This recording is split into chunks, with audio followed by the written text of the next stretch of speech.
Good evening and welcome to Dr. Jordan B. Peterson's We Who Wrestle with God Tour.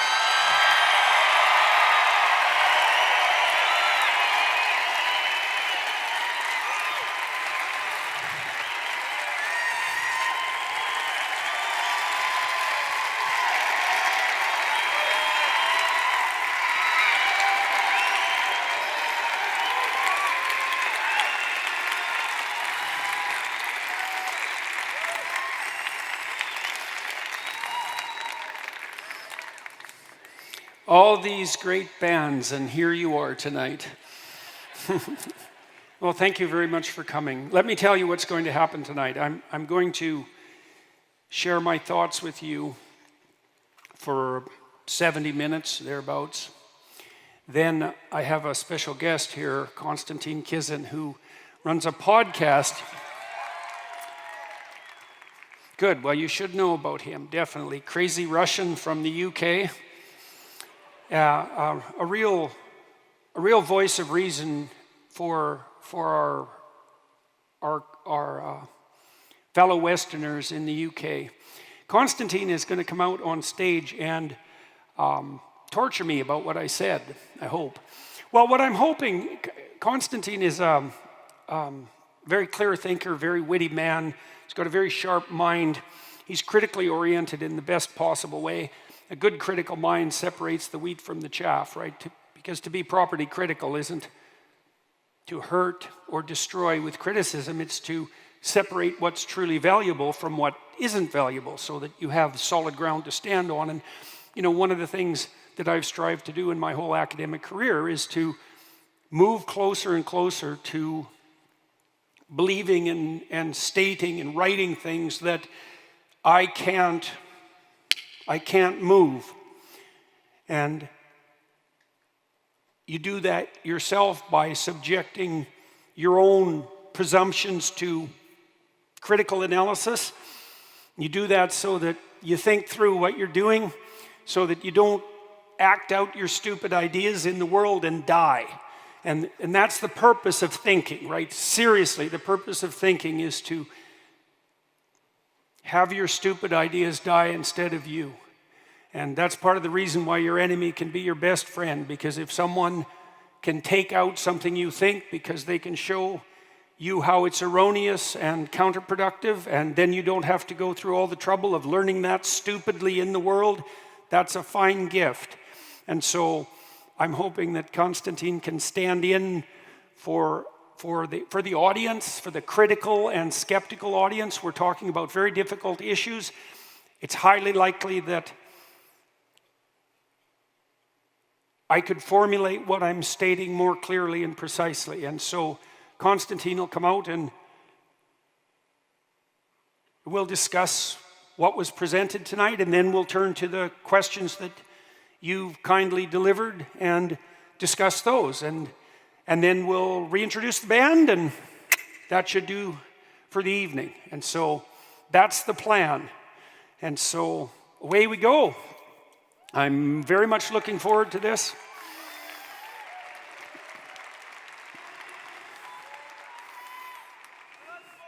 So the first thing we're going to talk about is stories and set the stage. I think we're at a crucial inflection point in the world, culturally and philosophically. I think we're on the dawn of a new set of realizations that will return us to our fundamentals.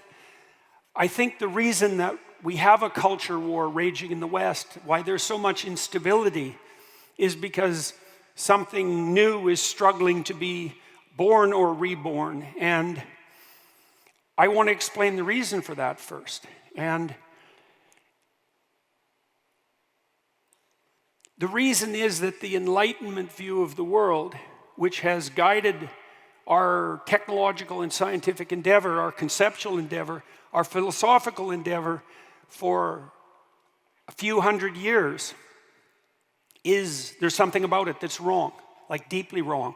And that error is making itself manifest in the scientific community, because I would say now that scientists themselves from a multitude of different disciplines understand that the idea that we see the world as a place of facts, or that we see the world as rational creatures, or that you can even see the world that way, is wrong. Wrong, and I believe that it's been demonstrated to be wrong. This isn't a matter of mere philosophical opinion anymore, although it's also that. One example, for example, is that the newest artificial intelligence systems that we've designed, the large language models that have burst onto the stage in the last year or thereabouts, ChatGPT, the catastrophic Gemini that Google so foolishly launched, Elon Musk's Grok, these systems are trained like human beings are trained. They have an aim, they have a purpose. They were trained with reward and punishment, so to speak. They're approximations to a target.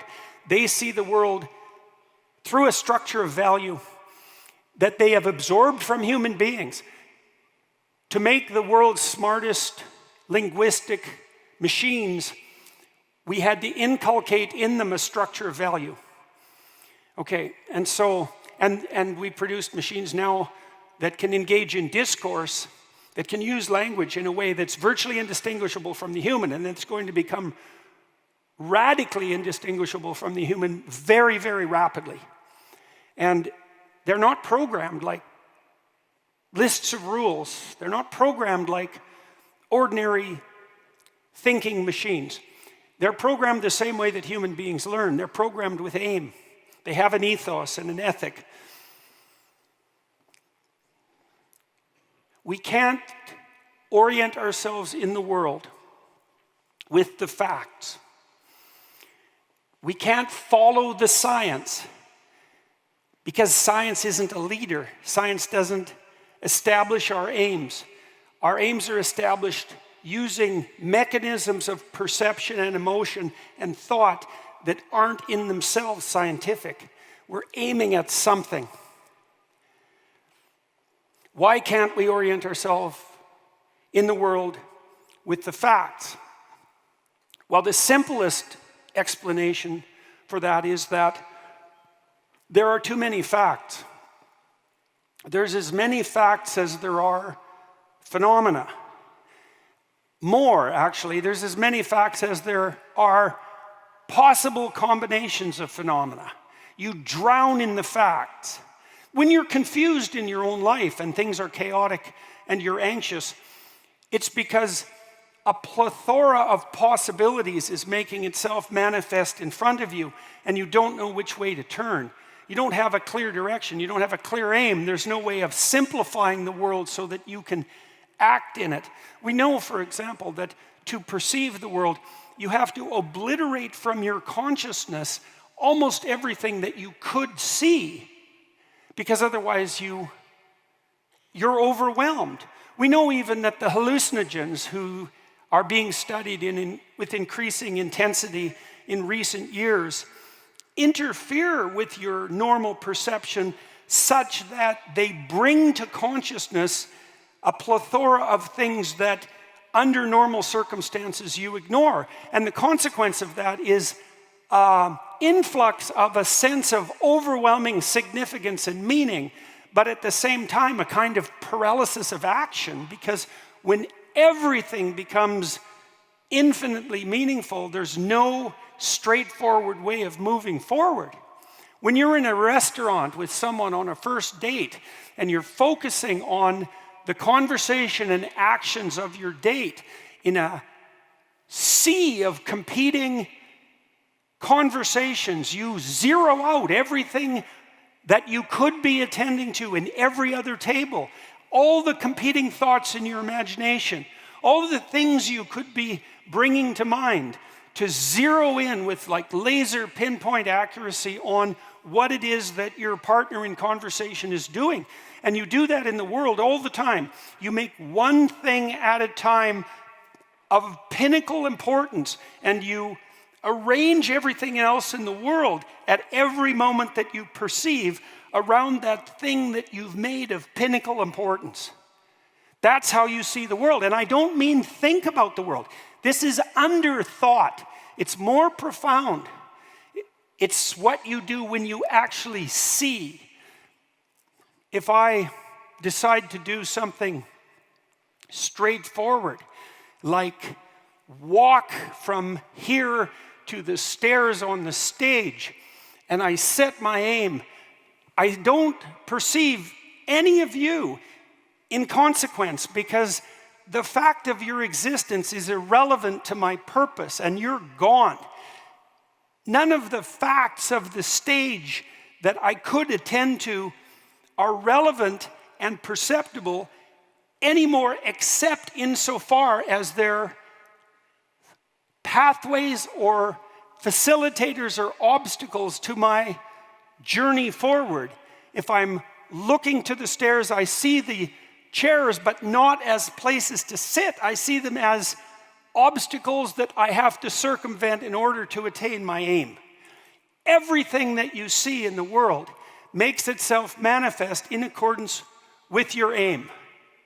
And that's a radically, revolutionarily different way of conceptualizing the world than the notion that you take the facts and you sort them despite their infinite number and calculate your way with the facts rationally forward.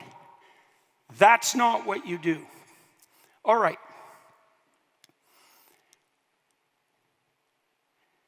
Here's a proposition to contemplate.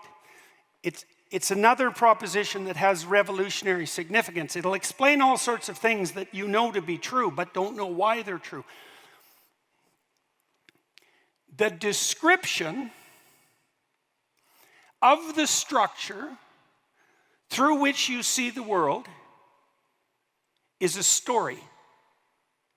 Okay, that's what a story is. Okay, so now this explains many things that are otherwise left as mysteries or side effects. I read a book by Steven Pinker once. Pinker's an Enlightenment rationalist from Harvard, and a good guy and very smart, and much of what he says is extraordinarily useful, but he believes, for example, that our proclivity to enjoy and tell stories is like a side effect of something more fundamental cognitively. It's the story as entertainment theory. You go to a movie because it's fun. You read a book of fiction to your child because it's fun. It's not core to the, what would you say? It's not a core element of the way that you exist in the world. It's mere entertainment. It misses the point, that theory. Why is it entertaining? Why can you teach children with stories? If you get the story right for a child, you can capture the child's interest and you can integrate almost any form of learning into the story. And the child will be captivated by that. When children play, pretend play, which they do spontaneously, they spontaneously dramatize the world. They spontaneously make stories out of their roles and their destinies. And that captures them. That forms the basis of their friendships. That's why children want to play so frenetically, is that they're practicing modeling the world. When you go see a movie, it's not that you want to be entertained, although it is entertaining. That's not why you're there. It's not for fun either. That's easy to understand and to see. What's fun about a horror movie? I'm dead serious. It's like people will be so afraid in a horror movie that they'll cover their eyes. They'll hide behind the chair in front of them. They'll ask themselves afterwards why they even put themselves through it. And yet they'll line up and pay to do it. Well, why would you line up and pay to torture yourself? Well, because you want to know how to deal with what's horrifying. And you want to practice that in a way, if you can, that isn't in itself fatal. You want to expose yourself to the catastrophes of existence so that you're prepared when those catastrophes come along. You want to expose yourself to the predators that lurk everywhere. You want to inure yourself against what's disgusting and contaminating because you're going to have to deal with it. You want to expose yourself to what's frightening so that you can find the courage within you to deal with what's frightening. And that's part of the instinct to develop and expand your competence. And it's in that expansion of competence and skill that occurs as a consequence of that voluntary exposure that the entertainment is situated. The reason that's entertaining is because it's part of the manner in which you expand yourself. And you can do that in the direction of what's dark and terrible, just as you can in the direction of, say, what's heroic. What do you do when you go to a movie? Well, you fasten onto a character, and you understand that character the same way that you understand people that you're in conversation with. Now, you might think that the way that you understand people is by you listen to what they say and you extract out the knowledge that they're delivering to you in terms of facts, and you interpret the facts and you derive your understanding of the person. Like, none of that's true. That has absolutely nothing to do with how you establish a relationship with someone. And, well, here's some proof. Is that what you do with a dog? Well, obviously not, but you can establish a relationship with a dog. And the relationship you have with a dog, it's not the same as the relationship with a person, but a dog's a pack animal. A dog can become a member of the family. You can understand a dog well enough so the dog likes you. Right, and so whatever you're doing with the dog, it isn't discourse about propositions, because most of the dogs you own don't talk. So, and it's the same with very young children, and it's the same with an infant. You establish a relationship using mechanisms that aren't propositional. They're not rules, they're not descriptions, they're not facts. That's not how you do it. How do you do it? Where do you look when you talk to someone? You look at their eyes. Why? To see where they're pointing them. Why? So you can see what they're looking at. Why? So you can infer what's important to them, because we point our eyes at that which is important to us. That's why our eyes look the way they look. Black in the middle, colored on the ring around that against a white background. That's an evolved mechanism. I can see your eyes. All of our ancestors whose eyes weren't visible either got killed or didn't reproduce. The one thing you want to know about someone right away is where the hell their eyes are pointed. And you can do that politely, which you do by attending to someone without too predatory a stare. You do that by attending politely to their face, but not too intensely, and not attending, let's say, inappropriately to other parts of their body. And they're going to be watching you to see what you do with your eyes. Because the one thing you want to know about someone, above all else, is what the hell are they up to? Right? What's their aim? And so, when you go to a movie, that's what you do. When you watch a character in a role, you see him in a variety of different situations. And you watch how he structures his attention, what he pays attention to, because attention is a costly business. And so people pay attention to what they value. You watch what they attend to, and you watch how they prioritize their actions. And from that, you derive an understanding of what's important to them. As soon as you understand what's important to them, you've got their aim. You've figured that character out. This is what you do when you learn to know someone. What's their aim? As soon as you know their aim, you can see the world through their eyes. You can see the same objects they see, and the objects take on the same emotional significance.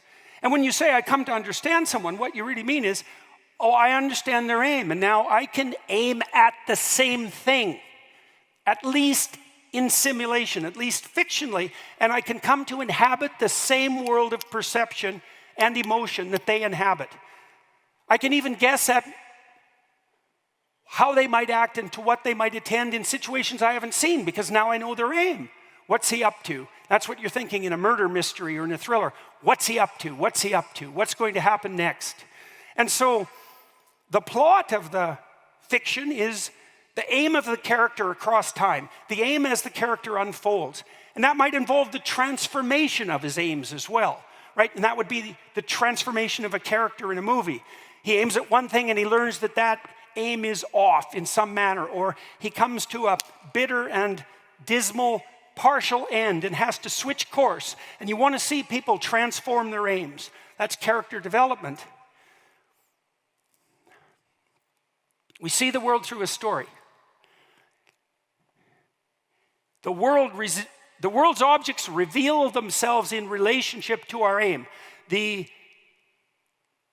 landscape of emotion presents itself as markers on the pathway to our aim. The world reveals itself in accordance with our aim. That's how perception works. That's a hell of a thing to learn. Because if the world, for example, appears to you only as thorn-bearing obstacles, right? If you feel that everything's arrayed against you and there's no pathway forward, if you feel that you're surrounded by foes and obstacles instead of walking the golden pathway, accompanied by allies with the world on your side, you might ask yourself whether or not your aim is wrong. And so, the world lays itself out in accordance with our aim. We produce fiction, we generate fiction, we live in a fictional landscape because we want to get our aim right.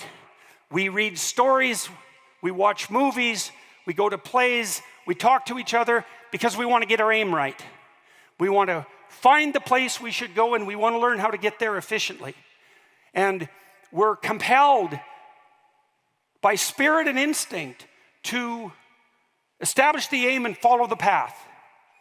And to transform ourselves so that our aim becomes ever more precise and efficient and delivers us a world that's ever more abundant and beautiful. And that's all a function of aim.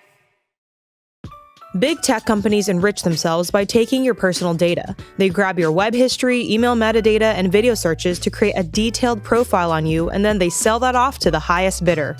Companies aren't just selling products anymore, they're selling you.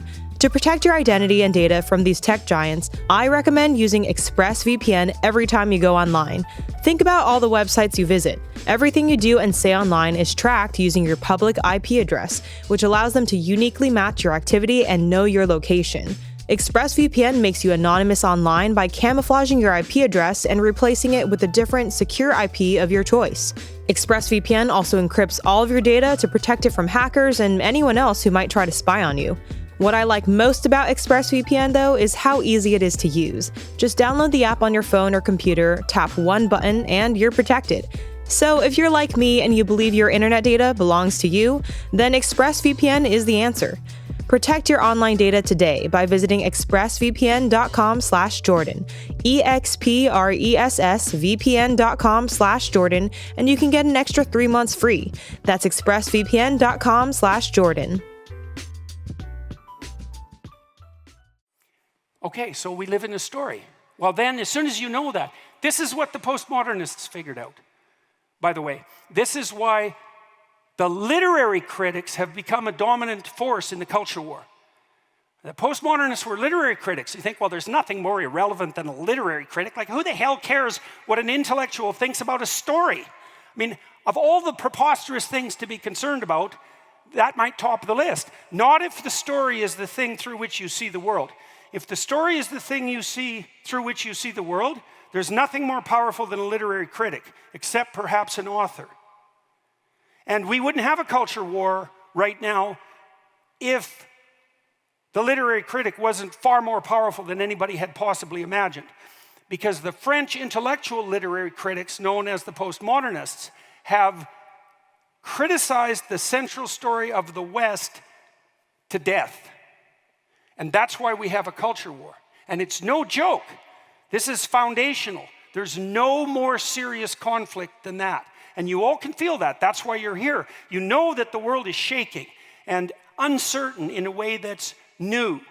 And the reason for that is the story itself is under assault. All right, so let's wander through that a little bit. You see the world through a story. The rationalists or empiricists, even the biologists, they might have an answer to that. They say, okay, fair enough, you see the world through a story, but the story is biologically determined or socioculturally determined.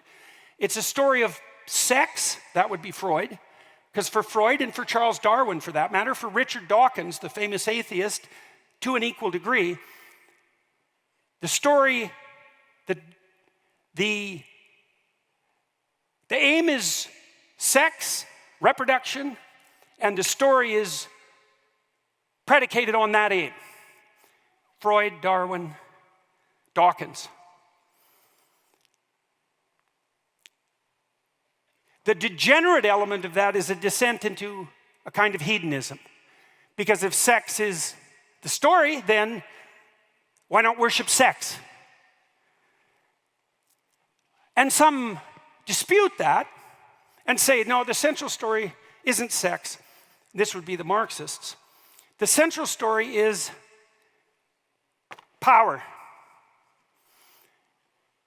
That's the story that the universities tell when they're not telling the story about sex.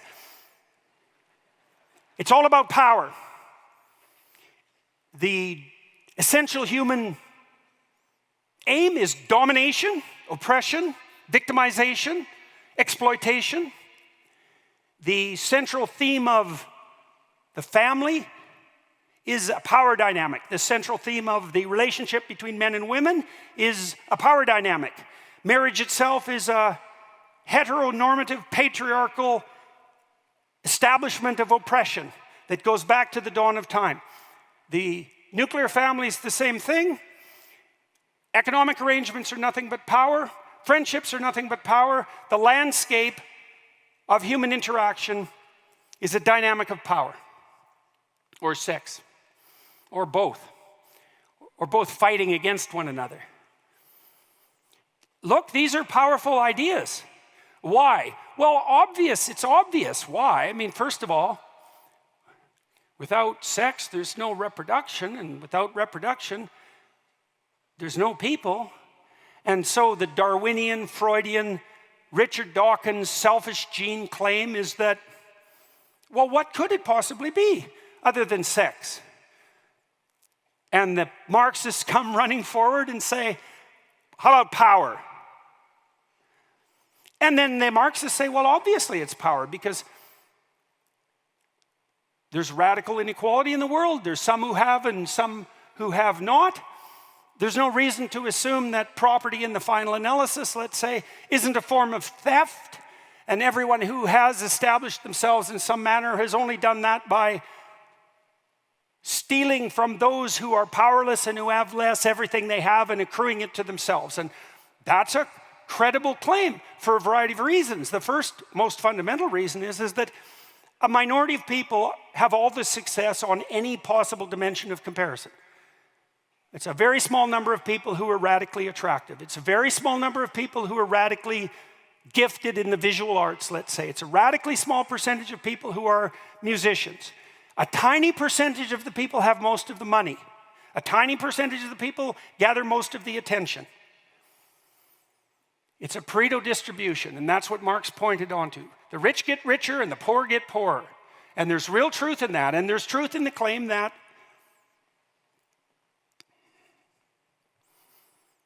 people structure their relationships with power, and that some people who attain success do it as a consequence of exploitation. And it's equally true that when any human relationship deteriorates, it tends to deteriorate in the relationship of power. If your marriage starts to become shaky, then you begin to exploit each other. Use force. You try to get your way. You try to dominate. It's the same within any family that's deteriorating into a state of pathology. It's the same in any organization. We've seen huge states deteriorate into the tyrannical use of power.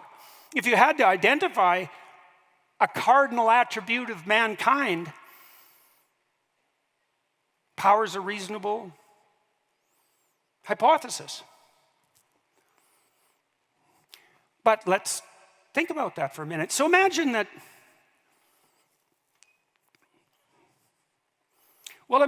it's sex that is and should be the complete story of mankind. Well, what does that mean exactly? What's a world organized on that basis? What does a world organized on that basis look like?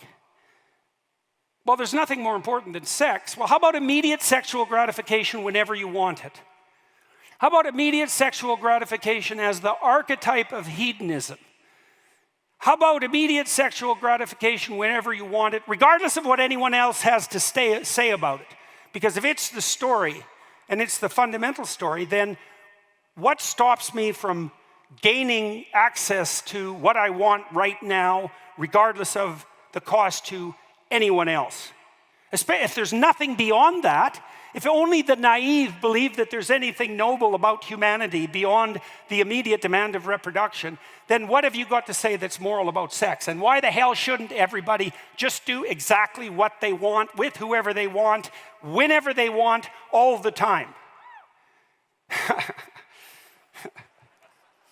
And with power, you can make exactly the same argument. And classical societies, aristocratic societies, militaristic and martial societies are predicated on this idea. If I can push you around,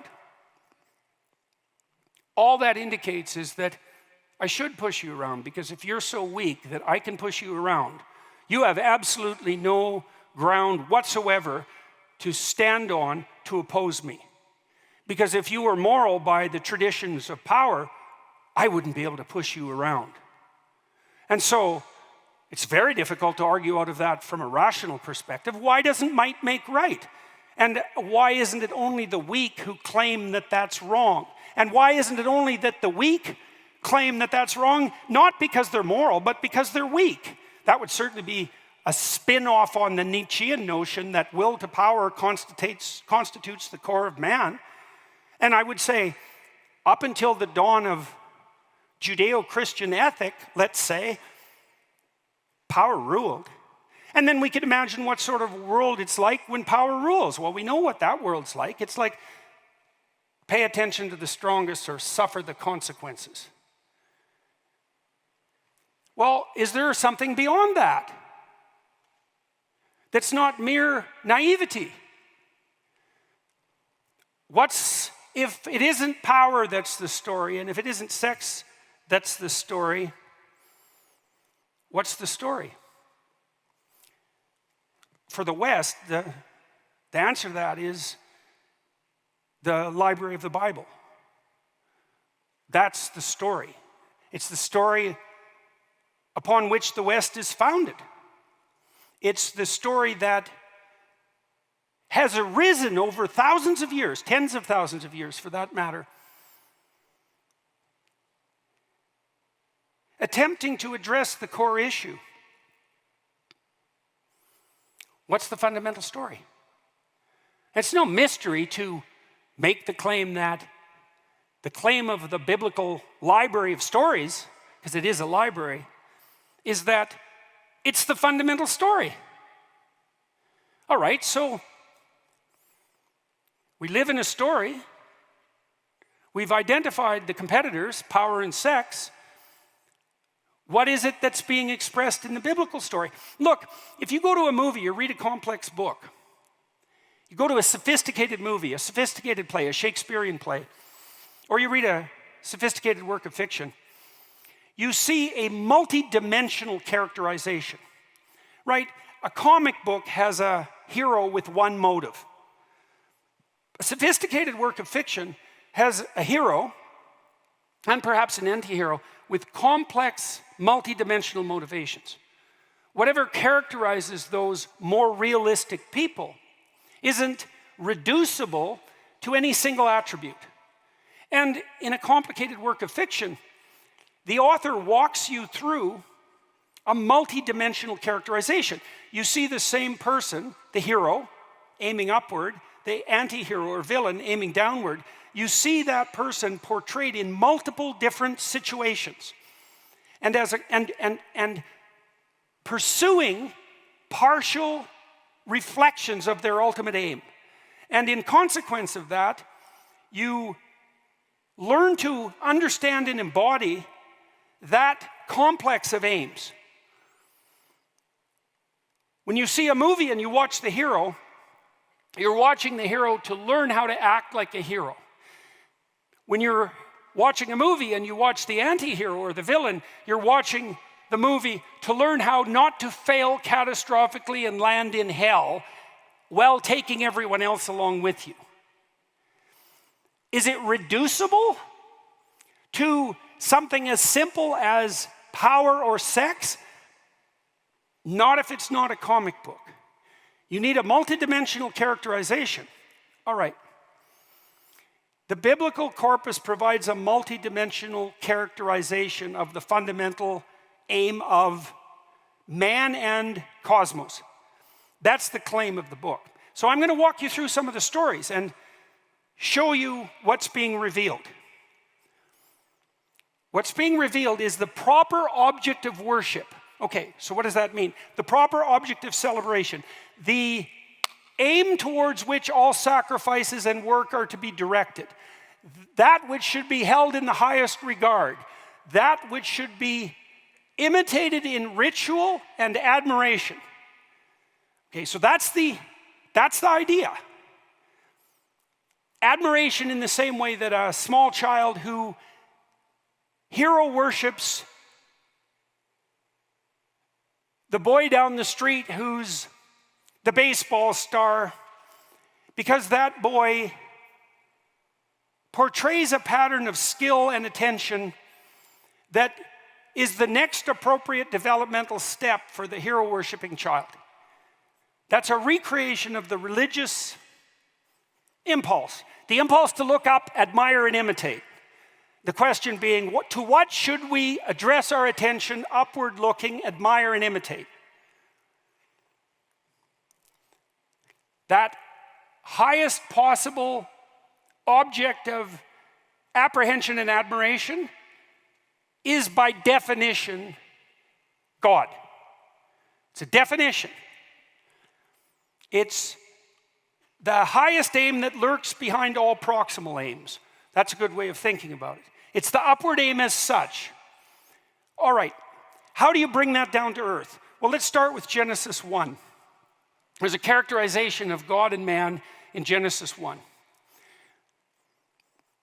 The story opens at the dawn of time, at the beginning of things.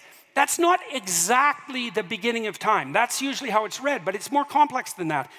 It's not only the beginning of time in the linear sense, but it's the beginning of all things that begin. This is what happens every time something begins. This is what happens every time something new makes its entry into the world. It's the continual beginning that continually unfolds, that happened and is happening now and will always happen. It's the pattern of the emergence of order out of chaos that makes itself manifest in the form of your life. How is the stage set? The Spirit of God hovers over the water, over the deep. You hear that in the Judeo-Christian tradition, God engenders the world ex nihilo, out of nothing. That's not how the story sets itself up. It sets itself up with the Spirit of God hovering above the waters, but it's not water. That's not the word. Water is one of the symbolic images, attempting to make what's being described clear using a sequence of complex metaphors. The word for the water over which the Spirit of God hovers is tohu vabohu, or tehom, and it means a lot of things. It means the dragon that lives at the bottom of the deepest well. It means the unplumbable depths of the most abysmal ocean. It means the water that brings forth life. It means the infinite well of possibility itself.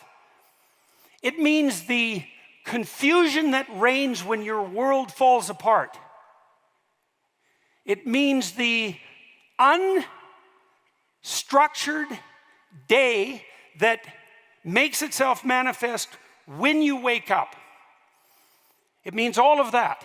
It means the dragon that the archaic God sliced into pieces and made the world from. It means it's the Hydra that Hercules defeats to form the world. It's all of that. So what does that mean? It means that the spirit of being and becoming generates the world from possibility. What does that mean? That's what your consciousness does. That's what you do. See, you think you're surrounded by a world of objects that you manipulate in a robotic fashion, but you're not concerned with the objects that are static. You're concerned with what you can dynamically transform. When you wake up in the morning, what presents itself to you is a field of indeterminate opportunity. That's why you're worried, or perhaps excited, because you have something to grapple with that hasn't yet come into being. The possibilities of the day, and you might think, oh my God, I have so many things to do. I'm overwhelmed. It's too much. Well, that's the tohu vabohu. That's the chaos and confusion. That's a plethora of possibility. You're thinking, oh my God, how many ways are there for things to go wrong? Well, that's the multi-headed serpent that the hero always confronts. And what do you have to do with that? It's like, well, are you going to establish the order that's good in the course of the day? Because that's what you're called upon to do. And it's your recreation of what God himself does at the beginning of time that constitutes the action of your conscious on the possibility that's in front of you. You have a microcosm of plenitude and possibility right in front of you at any moment that you can wrestle into order if your aim is right.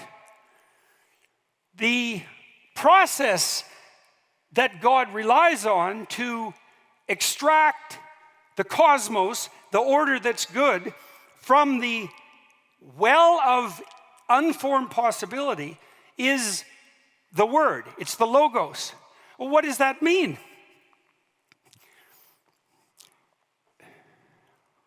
How much hell can you bring into being by saying the wrong words to your wife? Right, now your wife is who she is, but she's also who she could become, as you've no doubt noticed many times. And you can extract out something good or something terrible from the possibility she represents with the cautious and loving application of your words, or with the careful and prideful and dismissive application of your words. And the world you live in will be radically different depending on which of those two approaches you apply. And that will be exactly the same with anyone else you talk to, and how you treat yourself, and how you interact with the world as such. Because there's a provision of possibility that you're offered as a participant in the process of creation that you formulate in accordance with your aim. What's the insistence in Genesis 1? Aim up with love. So if you want to establish the paradise of your household in relationship to your wife and your children, you aim at what's best for the best in them. You offer them the security that you can imagine.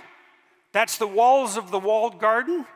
And you present to them the challenge that allows them to unfold and develop optimally. And you do that appropriately if you're aiming at what's best, what's highest. And that's the Spirit of God that makes itself manifest on the waters of possibility. That's the embodiment, the source, the initial source, and the spirit of upward aiming ultimate love. You can understand this by understanding what sort of walled garden you produce in your own household with your aim. God wrestles with the possibility that's not yet manifest and creates the cosmic order as a consequence, in sequence, creating the fundamental divisions to begin with. The separation of light and darkness, that's the phenomenology of day and night. The separation of the land from the waters.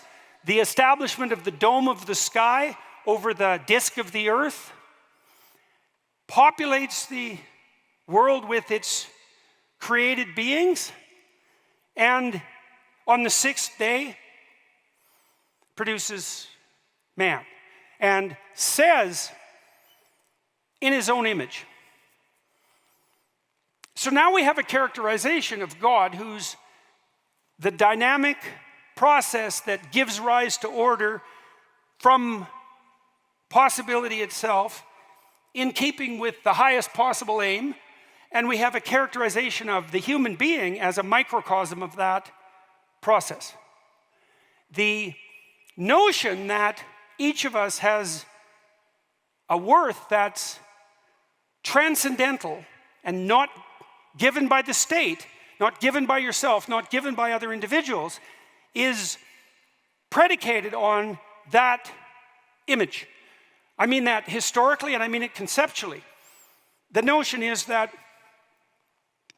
one of the notions is that the state itself has to grant to you the worth of someone created in the image of the Creator himself, in order even for the state to exist, maintain itself, and transform.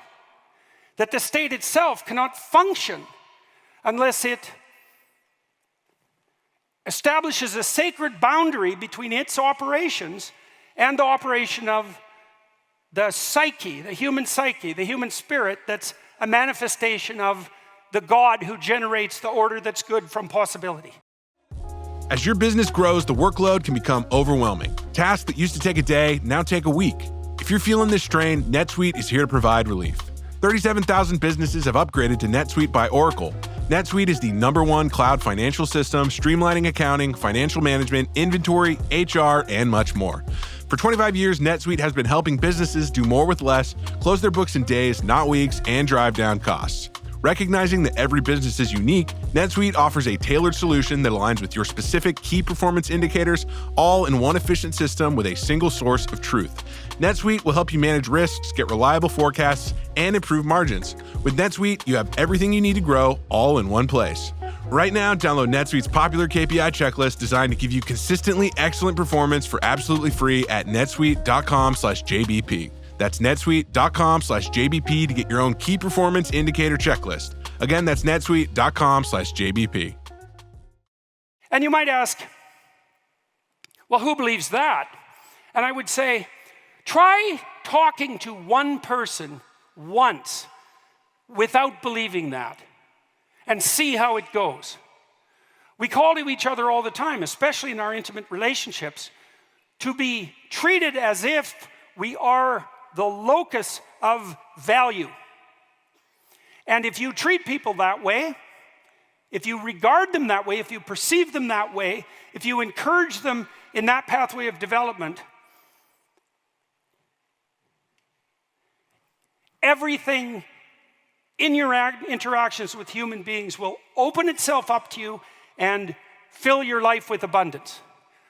Everyone wants to be treated that way. And the reason for that is it's in keeping with our essential nature. And that hospitable, welcoming, encouraging, upward aiming, loving treatment is the aim and attitude upon which the soul, the community, and the natural order itself depends for its integrity. Your country is predicated on that notion. The idea that each of you is endowed with inalienable rights and their requisite responsibilities is a direct reflection of that conceptualization. And one of the things you might frequently remind yourself of is the fact that your country wouldn't be what it is, which is the closest approximation to a shining city on the hill that's been established so far in the travail of mankind without that fundamental conception. Right? So then, you might say, well, is it true? And the answer is, it's not hell. I mean that, because lots of countries are hell. And they're hell in a way that opens up into an abyss and has the possibility of a deeper abyss waiting latent within it, which will open up with the possibility of a deeper abyss within that. And that's what happens when that fundamental characterization is overthrown in a revolutionary manner or carelessly abandoned. And we saw that for all of us who are non-believers and no longer conceptualize the metaphysical hell as real. We saw the metaphysical hell realized in the 20th century many times. In case anyone, having abandoned their metaphysical presuppositions, was so blind that only an object lesson would suffice. Right? Nazi Germany, the Soviet Union under Stalin, the Chinese Communist Party under Mao. If that isn't close enough to hell for you, then I would say you should pray that you aren't introduced to something even worse for the purposes of convincing you about what's real. In the second,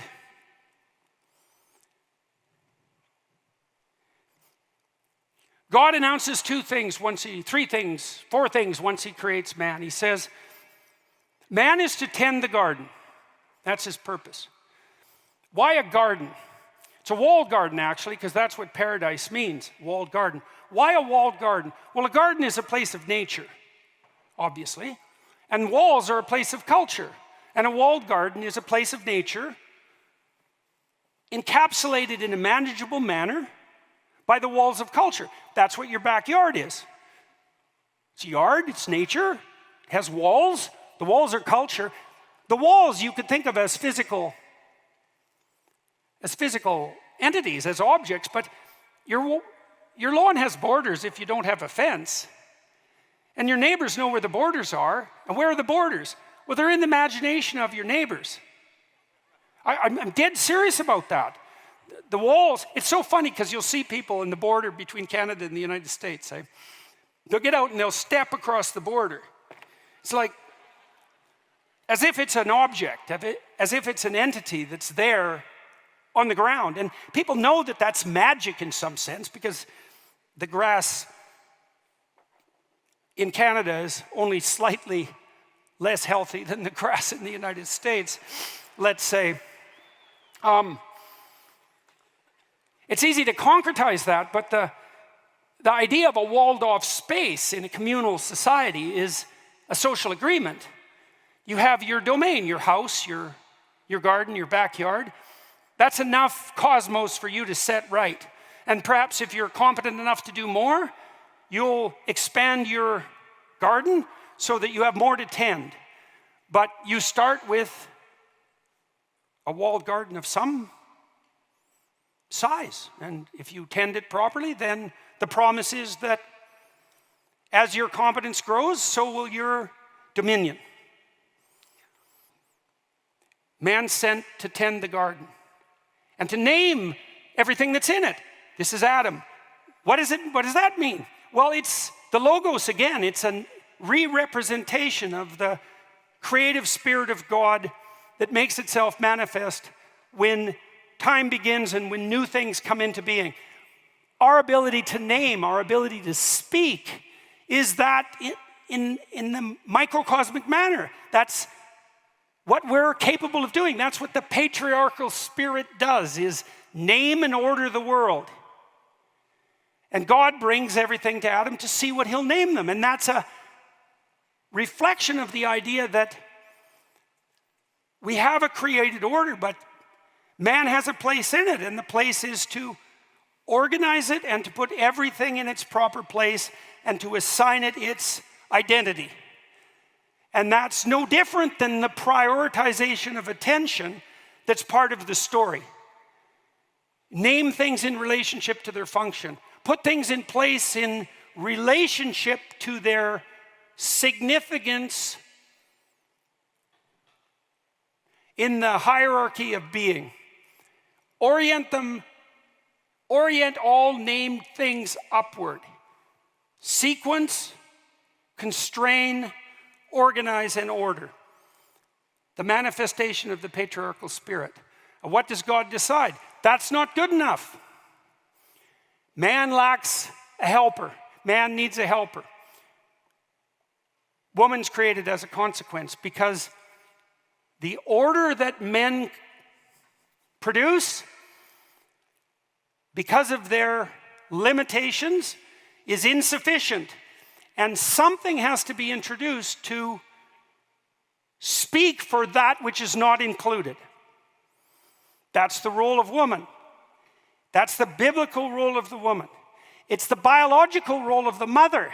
You know this in your own household. Women bring the concerns of the marginalized to the center. You can think about that politically, and it's useful to think about it politically. All established human orders exclude. The exclusion causes pain. The pain of exclusion requires a voice. That's the voice of the eternal mother. That's where Genesis 1 ends. Genesis 2 contains the story of Adam and Eve. It's another creation story. It's commensurate with the first one. It's a variation on a theme. God creates Adam out of matter, earth, and breath, spirit. Why? Because that's what human beings are. We're material creatures that are animated. Anima means spirit. What's the spirit? The spirit is the living, organizing principle of the material. And human beings are an amalgam of the living, organizing principle and the material. And that's what's portrayed in the creation of Adam. The combination of matter and spirit, the combination of material and conscious. You could think about it that way if you're more secular minded. We're conscious matter. Like, what's up with that? No one understands that. No materialist understands that. We understand nothing about consciousness. It's as mysterious now as it's been throughout the entire course of our existence. It's never been reduced to a material phenomenon. We have no idea what that would even mean. And if we did reduce it to the material, all that would mean was that we inadvertently elevated the material. We treat each other like we're conscious. We presume from first principles that we're conscious. We can't even distinguish between being itself and being conscious. And so that's a perfectly reasonable representation of man.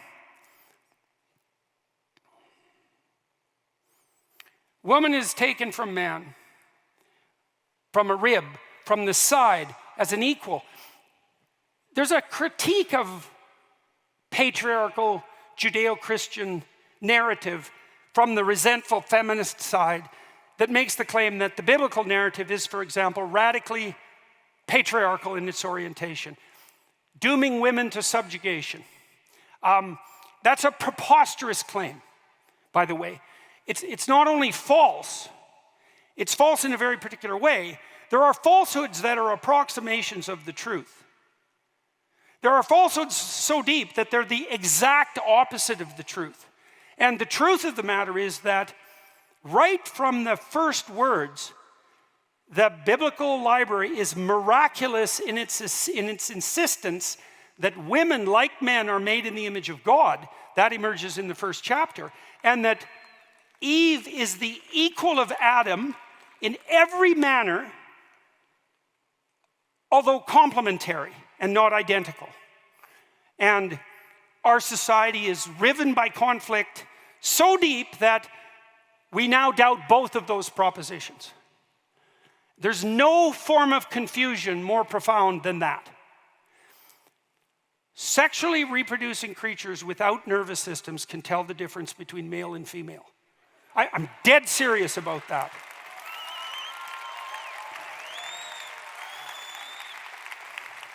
If you can get people to swallow the lie that there's no difference between men and women, there is no lie they won't swallow. Right. So, God makes Adam and Eve, each with their own role, and he puts them in the garden to play forever under the watchful eye of their heavenly Father. And he tells them they have free reign in the garden with everything delightful that's been created, except for one thing. They're not to eat the fruit of the tree of the knowledge of good and evil.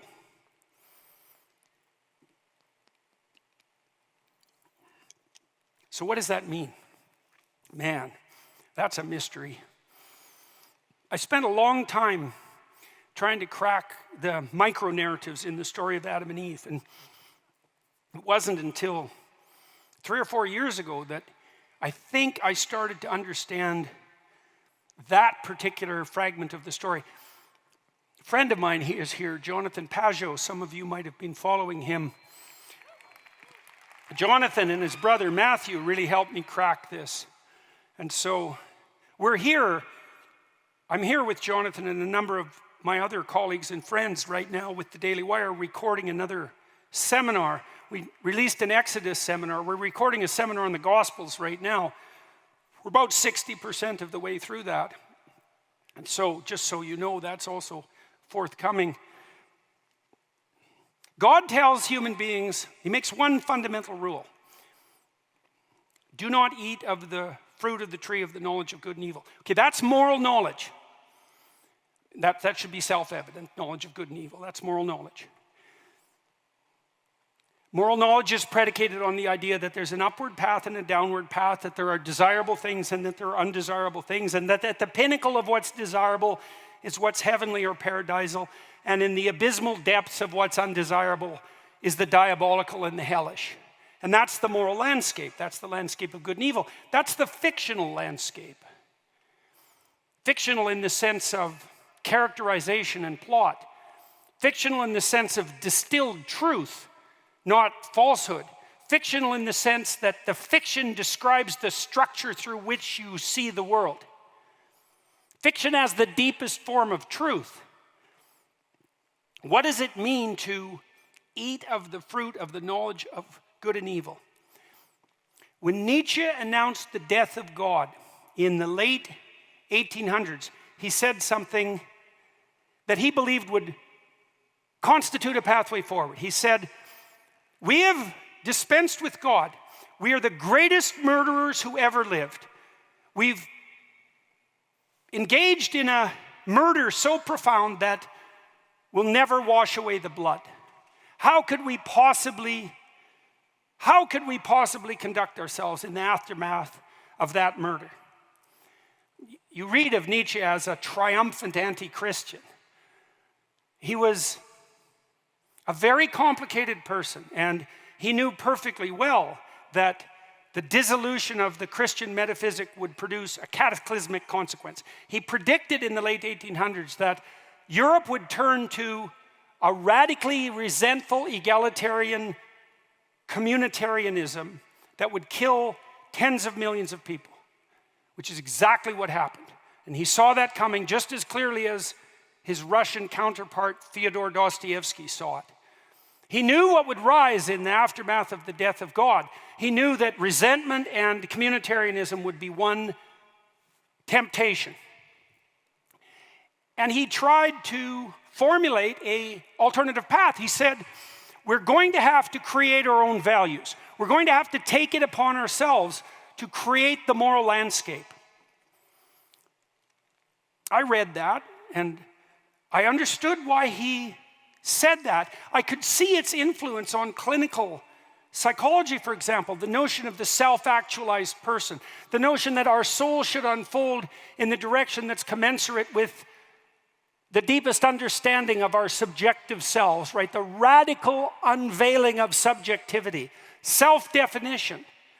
I am what I say I am, which is a radical claim in our society now. A claim of omniscience. Not only am I who I say I am, you better act like I'm who I say I am. That's the claim of the radical subjective. Well, what's wrong with that claim? Well, the psychoanalysts criticized Nietzsche very effectively. They said, look, how are you going to create your own values when you're not master in your own house? Have you tried telling yourself what to do? How does that work for you?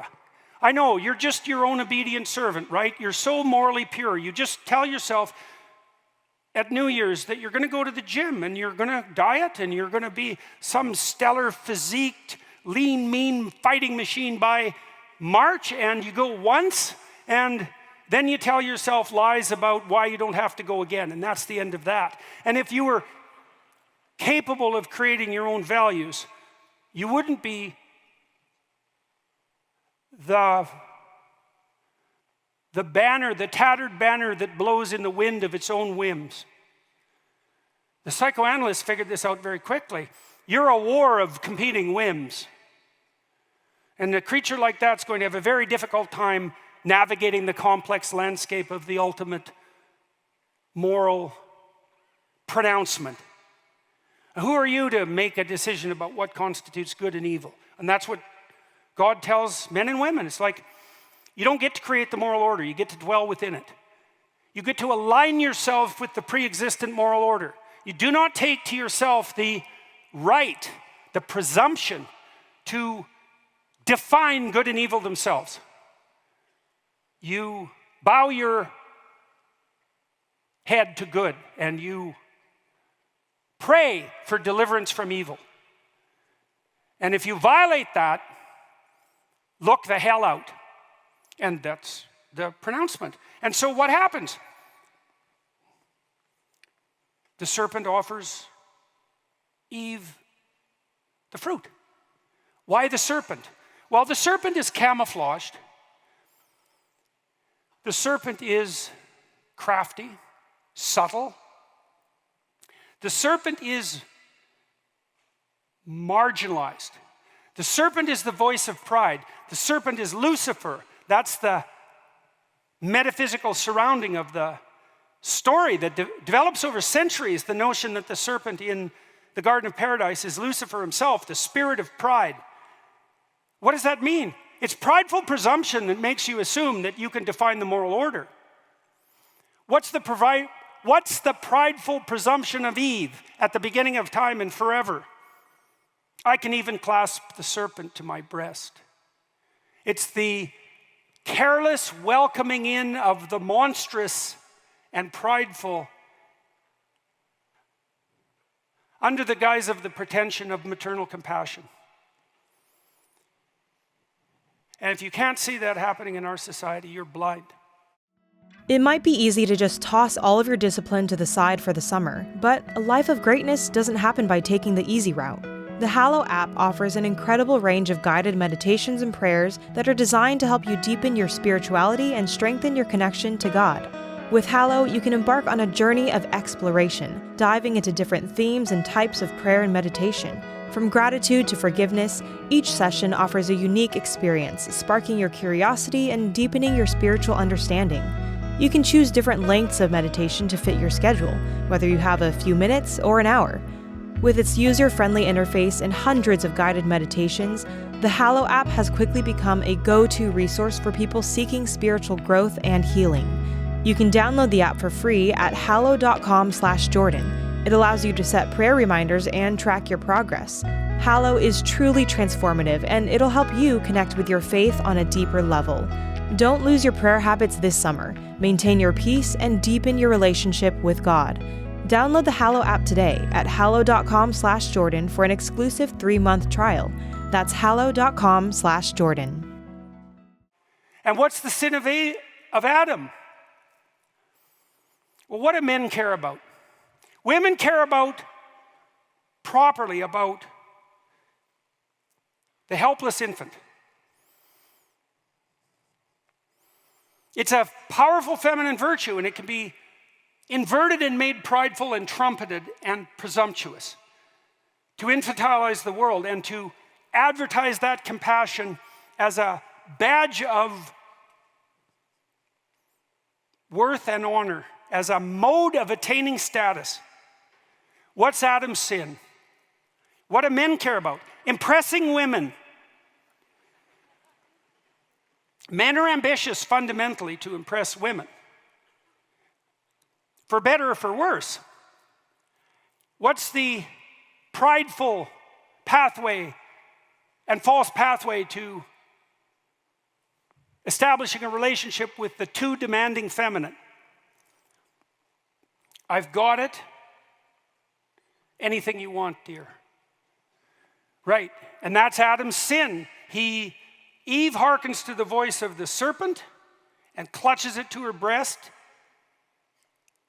despite the clear injunction from the divine never to do that. And Adam weakly does exactly what the worst part of his wife wants. And so here we are, folks. So what's the consequence of that? Well, the scales fall from their eyes and they notice they're naked. And they're deeply ashamed and they cover up. They become self-conscious. Okay, so when do people become self-conscious? When they make prideful errors. When you overreach and you reveal your inadequacy as a consequence of the mismatch between your pride and your ability. You'll be ashamed. You'll recognize your insufficiency. You'll be aware of yourself as an isolated entity. That's all to become self-conscious. Psychologists have learned over the last 40 years that there's no difference between being conscious of yourself and being miserable. Those are literally the same thing. If you're living a life of other-centered, communally oriented, hospitable calling, you're not attending to the miseries of your isolated self. If you stay in your bailiwick and you don't put forward your hand presumptuously, you can live in the absence of painful self-consciousness. Pride goes before a fall. We have a month devoted to pride in our culture. Right. Pride goes before a fall. You know this in your own life. You can ask yourself, and this has been a Christian conundrum since the beginning of time. Is your life miserable because misery is baked into the structure of the world? Or is your life miserable because you do stupid things and refuse to learn and bring endless misery on yourself in your presumption? And you know, you might say a little column A and a little column B, and fair enough. But you certainly know that the most painful episodes of your life come when you claim falsely to be more than you are.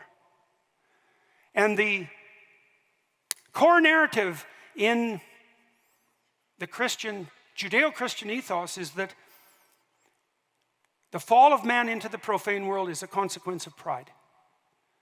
And that is really something worth thinking about. You know, Adam and Eve are called upon to work in misery as a consequence of their pride. Well, could you work joyfully? If you didn't overreach yourself, if you were aiming upward properly, if you were telling the truth, if you were acting communally, if you're acting in relationship to what was highest, would it be possible that your work would be joyful and bring abundance? Isn't there times in your life when that's happened? Is it the case that you move forward in misery in precise proportion to the pretension of your aim? It's worth considering. It's the suspicion that arises at the end of the story that begins history, because it's with the prideful fall of Adam and Eve that history begins.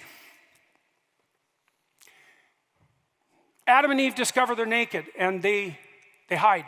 And God comes along and says, Adam, where are you? And Adam says, I'm over here. I'm hiding. And God says, well, why are you hiding? It's a foolish thing to do, right? Because Adam is perfectly aware that God can see through bushes. Adam is hiding from God. Is it your pathetic self-consciousness that makes you hide from God? That's a good question. Are you not everything you could be because you're ashamed of who you are? That's what that story indicates. And so God calls Adam on. He says, who told you? Why are you hiding? And Adam says, well, I'm naked. And God says, well, how do you find out that you were naked? How did you find out that you were inadequate? How did you find out that you are shameful? And Adam says, you know that woman you made me? It's her fault. And that's the second sin of Adam. And that's another indication of the non-patriarchal nature of the text. You know, Eve is the first human being to take a bite of the apple, but Adam follows along. And it isn't obvious to me that the follower of sin is in a worse, better moral position than the initiator. And then he compounds his sin, like men do, by blaming the woman. Why is your life so... Well, if you had my wife, man, you'd know. It's like those damn women. It's like, it's a handy excuse for men all the time to say that, and it's not least because men can't tolerate being rejected by women, and women reject them all the time. And the reason women reject them is because they're not all they should be.